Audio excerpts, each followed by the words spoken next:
So let me ask you, how were you treated by the Taliban when you were in captivity?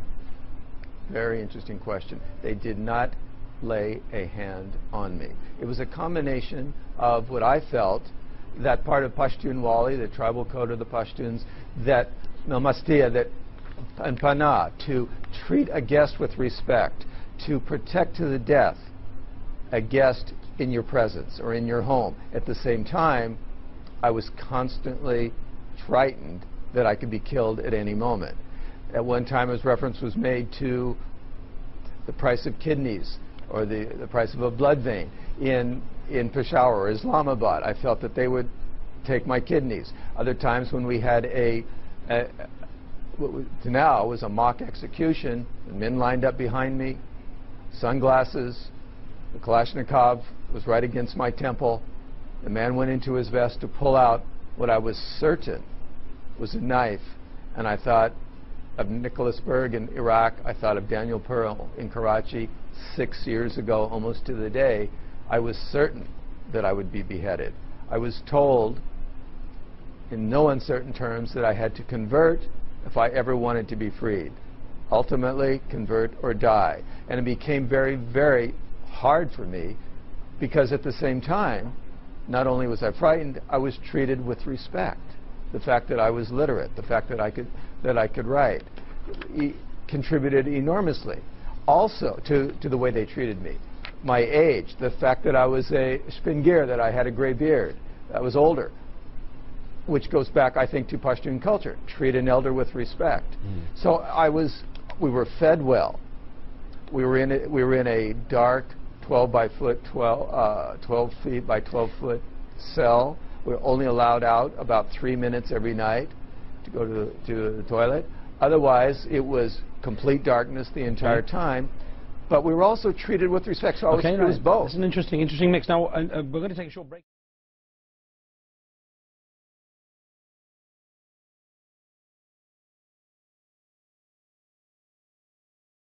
And I said, well, really, first, I need to use the telephone.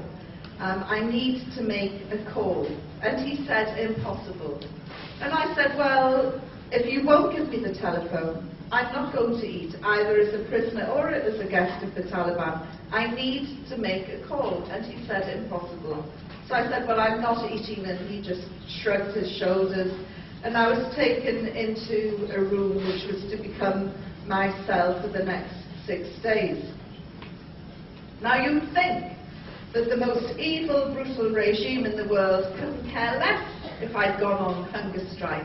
But they were really upset. Every morning, noon and night they would come in and they would lay out a cloth. And they would bring in the most delicious smelling flat bread and a little bowl of rice, and depending on what time of day it was, a little bit of stew. If I was lucky, there might be 3 or 4 pieces of meat there. And they would have a jug of water and a bowl, and they would wash my hands. And they would say, you are our guest. You are our sister. And I'm thinking, I'm not falling for this. You know, these are evil, brutal men, and they hate women. I'm not going to be nice to these guys. And so I said, take the food away. And each time we went through the same charade, and each time I would say, telephone, they would say no, and I'd say, take the food away. By the 3rd day, I was still feeling okay. A doctor came in. He trained in Germany, but he understood a little bit of English, and he started checking my pulse, looked in my mouth, in my eyes, in my ears. He started taking my temperature and then my blood pressure, and I thought, they do this on death row in America, don't they? Just before they're about to execute somebody, they like to make sure they're nice and healthy before they flick the switch. And he took my blood pressure, and something bothered him about it. So he took it again, and I said, yes, it'll be high. And he said, no, your blood pressure is normal. I said, don't be so ridiculous. I have high blood pressure. It must be through the roof. I've been captured by the Taliban. And he said, look, it's normal. And he took my blood pressure again, and it was normal. And I said, well, there you go. 3 days with the Taliban, and you've cured my blood pressure. Thank you very much. On the 5th day, his son Hamid, who had the misfortune to speak Pashto, Urdu and English, came running in and he said, "Miss Yvonne, you are famous, you're famous, look, you're on the front page." And even though photographs were banned by the Taliban, there were 2 Reuters pictures of me and headlines which went right the way down the front page with a tiny little story at the bottom. And I said to Hamid, "What do the headlines say?" And he said, "The headlines say the Taliban have cured Yvonne Ridley's blood pressure and she's very happy." So obviously they were starting to learn a little bit about PR, media and spin. During those first few days, Hamid acted as a translator. And he used to say to me, as we'd have these people coming in, scary-looking men coming in asking questions, he used to say to me, "Will you please be respectful to these people? These people terrify me and they should terrify you." My theory was these people, these scary people, and they did look scary, are going to kill me. So it doesn't matter if I'm nice or nasty to them, they're going to execute me. After all, they're part of this evil, brutal regime. So I decided that I would be the prisoner from hell. So I'd gone on hunger strike. I swore at them, I cursed them, I spat at them, I threw things at them. In fact, every prejudice that they would have held about Western women were probably reinforced tenfold by my behaviours. And they responded by telling me, "You are our guest, you are our sister." And I'm thinking, what's wrong with these people? What don't they understand about being a brutal regime? I really thought that if I cut them any slack, if I was nice to them, that's when the electrodes would come out. That's when the abuse would really start. So on the grounds that you don't kiss the hand that slaps you, I became the prisoner from hell. On the 6th day, Hamid came to see me, and he said to me, he came in and his face was almost black with fear, and he could barely talk, his mouth was so dry, and he said to me, "You have an important visitor. He is very, very important, and you must be respectful." And I said, "Well, who is it?" And I'm thinking, is it Mullah Omar, Usama bin Laden? And he's going, "Please, you must be respectful." And he went away. He came back a few minutes later and knocked on the door. Although I was the prisoner, I had my own key. And I told you they didn't understand this evil, brutal regime. Our Abdul Salam Zaif, who served as the Taliban's emissary to Pakistan prior to the US invasion. He joins us from the Afghan capital, Kabul. From New York, we have Jerry Van Dyke, a journalist and author who has covered Afghanistan for decades. He was captured and held by the Taliban in 2008 and was giving us a description of his treatment. Ambassador Zaif, let me ask you about your time in detention once you were captured by the US or detained by the US forces, first in Bagram and then sent to Guantanamo Bay. How were you treated? Yeah, in the beginning I was arrested by Pakistan's government, and you know that I was in Pakistan officially as well, working as an ambassador to Pakistan from Afghanistan.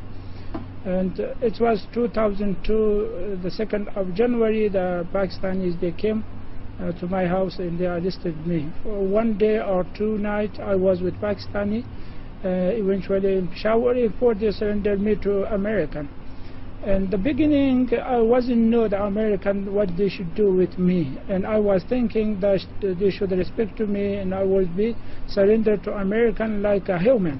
But when the Pakistani, they surrendered me to American, it was very, very, very bad time. I'm not able to remember this time. I'm not able to tolerate this time. And in the beginning, they kicked me and they beat me and they